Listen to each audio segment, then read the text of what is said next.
Hi, I'm Carrie, and this is Sandra's Sisterhood. This is a YouTube channel for the single childless person. Our video today is Who Are You?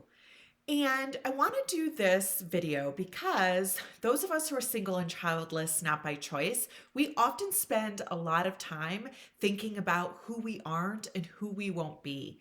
And it can be important to really set aside some intentional time to really think about who you are and who you want to be. That's within your control. You are more than not a mother or a father. And during that grief process, which is important to have, so I want you to honor those feelings as you're grieving. And when you're ready, as you're starting to come out of that space, I want you to remind yourself that you are more than not a mother or a father. So, how do we go about intentionally considering who you are? Well, the first thing I would like you to do is take out a piece of paper or take out your journaling. And I want you to identify and just write down anything that sounds fun to you. Again, when we're in the depths of grief, we oftentimes don't spend a lot of time considering what we would find fun. We lose track of what we like to do. We lose track of things that bring us joy because it feels like anytime we think about those things, we sometimes can get stuck in a thought pattern of, yeah, but, right? Yeah, but I'm alone. Or, yeah, but I don't have a child. Or, yeah, but this would be better with. Now, when you're ready, I want you to just write down anything that sounds fun. Don't think, just write. And then, after you feel like you've spent some time doing that, I want you to think about one of the things that you wrote down that you can make a plan to try. It doesn't have to be something big and extravagant. It can be something big and extravagant because you do likely have the flexibility to do that, but you may not. So it can just be one thing from that list. Take baby steps if you need to and make a plan to try that one thing. And then after you try that thing, try another, and so on. Again, make a plan though, so then it's not a situation where you write the list down and then you don't think about it again. Make a plan and be intentional. The other thing I want to talk about in terms of being intentional about who you are is friendships. And those of us who are childless, not by choice, friendships come up, right? Our friendships um, can be really difficult as we move through different seasons of life. Than our friends or our friends who are getting married or having children, right? Whoop.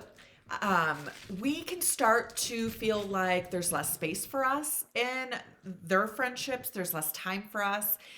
It can start to feel like we have to be the one to initiating all of those things. And it's almost this parallel grief process that occurs. It's kind of one avenue in our life that just sort of enhances or reinforces the thoughts that we have that we're different, that we're othered, and that everybody else has this life that we want. So I really recognize that friendships can be a really difficult pain point related to grief and childlessness. And it's an opportunity when you're ready to consider, what do you want in a friend? What are you looking for in a friend in this season of your life, right? So I think mutuality, maybe having friends who have the time, having friends that can understand that you guys are in different seasons of life can be really important. And maybe it's more important now than it was 10 years ago. And we often don't reassess what we're looking for in a friend as our life circumstances change.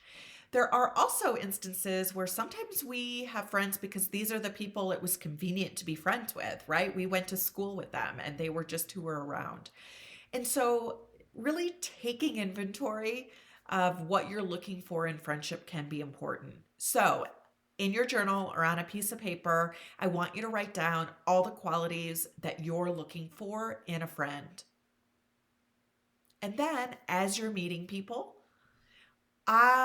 consider, do they have these qualities, right? Or as you think about who's in your life now and who you want to invest in and who you want to put the time in, maybe um, kind of matching up those people and the qualities that they have with the qualities that you've identified can help you identify where you want to spend your time.